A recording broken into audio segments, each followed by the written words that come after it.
भारतीय सेना के लिए ना एक नई तोप प्रणाली की आजकल काफी बात हो रही है। सुना है बहुत शक्तिशाली है और बहुत तेज भी। हाँ हाँ बिल्कुल। ये डीआरडीओ ने जो विकसित की है 155 mm 52 कैलिबर वाली माउंटेड गन सिस्टम यानी एमजीएस, उसी की बात चल रही है। हाँ वही, तो आज इसी पर थोड़ी गहराई से बात करते हैं, समझते हैं कि ये है क्या भला। जरूर। हमारे पास जो जानकारी है वो इसी स्वदेशी सिस्टम पर आधारित है। देखते हैं कि ये एमजीएस क्या है, क्या इसकी खासियतें हैं और फौज के लिए ये क्यों इतनी अहमियत रखती है। ठीक है, तो सबसे पहले ये एमजीएस है क्या? मतलब नाम से तो लग रहा है कि किसी गाड़ी पर तोप लगी है। हाँ, आप बिल्कुल सही समझ रही हैं। ये बेसिकली एक भारी तोप है जिसे एक स्पेशल 8x8 ट्रक चैसी पर लगाया गया है। 8x8 ट्रक मतलब बढ़िया ऑफ-रोड क्षमता। एकदम 8 पहियों वाला ऑल व्हील ड्राइव ट्रक। तो ये मुश्किल रास्तों पर, रेगिस्तान में, पहाड़ों पर कहीं भी जा सकता है। और तोप 155 mm 52 कैलिबर, ये तो वही है जो एटैग्स में भी है। हाँ, कैलिबर और बैरल लेंथ वही है। 155 mm गोला और 52 कैलिबर, मतलब लंबी रेंज और जबरदस्त मारक क्षमता।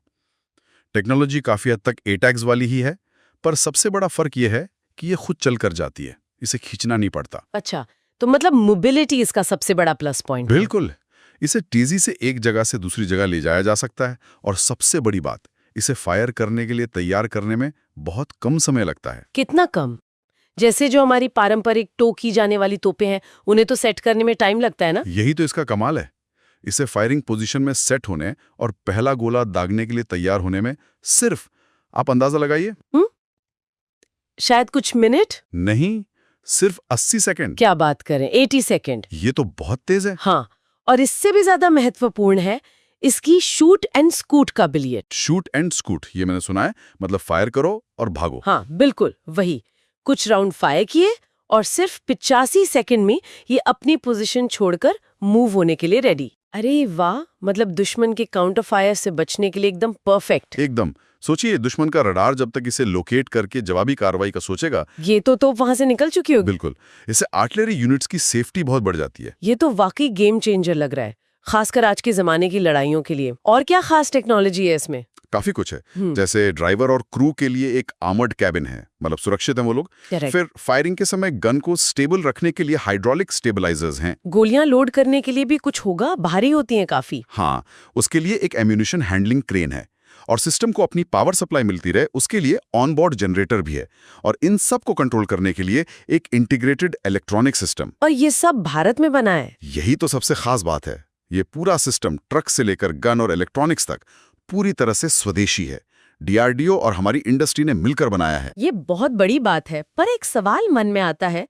हमारे पास धनुष है, एटैग्स है, जो खुद बहुत सक्षम तोपे हैं, तो फिर इस माउंटेड गन की जरूरत क्यों पड़ी?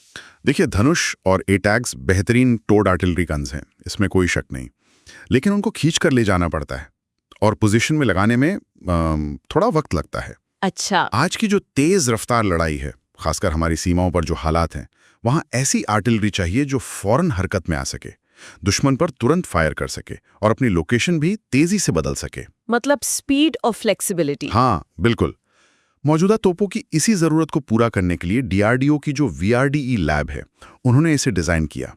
और स्वदेशी होने का फायदा सिर्फ आत्मनिर्भरता नहीं है, बल्कि ये भी है कि हम इसे अपनी जरूरत के हिसाब से आगे और बेहतर कर सकते हैं। सप्लाई चेन पर हमारा कंट्रोल रहता है।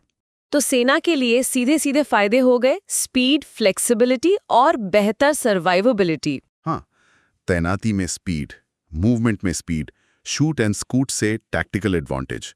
और क्योंकि ये पूरी तरह स्वदेशी है, तो मेक इन इंडिया को तो बल मिला ही है। आगे चलकर इसके एक्सपोर्ट की संभावनाएं भी बनती हैं। तो अभी इसका स्टेटस क्या है? ये ट्रायल्स वगैरह हो गए इसके? हाँ, इसकी एक यूनिट भारतीय इंडस्ट्री ने बना ली है। डीआरडीओ ने इसके सारे जरूरी फील्ड ट्रायल्स पूरे कर लिए हैं। इसमें रेगिस्तान में हाई अल्टीट्यूड में चलाकर देखना, प्रूफ फायरिंग करना, सब शामिल है। मतलब टेस्टिंग पूरी? हाँ, टेस्टिंग सफलतापूर्वक पूरी हो चुकी है। डिजाइन फाइनल है, क्वालिटी स्टैंडर्ड्स तय हैं, प्रोडक्शन प्रोसेस भी तय हो चुका है।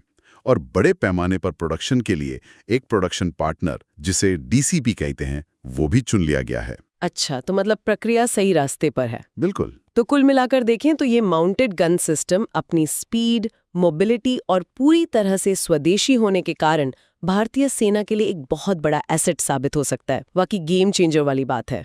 निश्चित रूप से। ये हमारी आर्टिलरी की ताकत को कई गुना बढ़ाएगा। और हाँ, इससे एक दिलचस्प सवाल भी उठता है। क्या? यही कि जब आर्टिलरी इतनी मोबाइल और फ्लेक्सिबल हो जाएगी, इतनी तेजी से शूट एंड स्कूट कर पाएगी, तो भविष्य के युद्धों में आर्टिलरी का इस्तेमाल कैसे बदलेगा? क्या हमें बिल्कुल नए तरह के टैक्टिक्स या ऑपरेशनल सिद्धांत देखने को मिलेंगे? सोचने वाली बात है ये।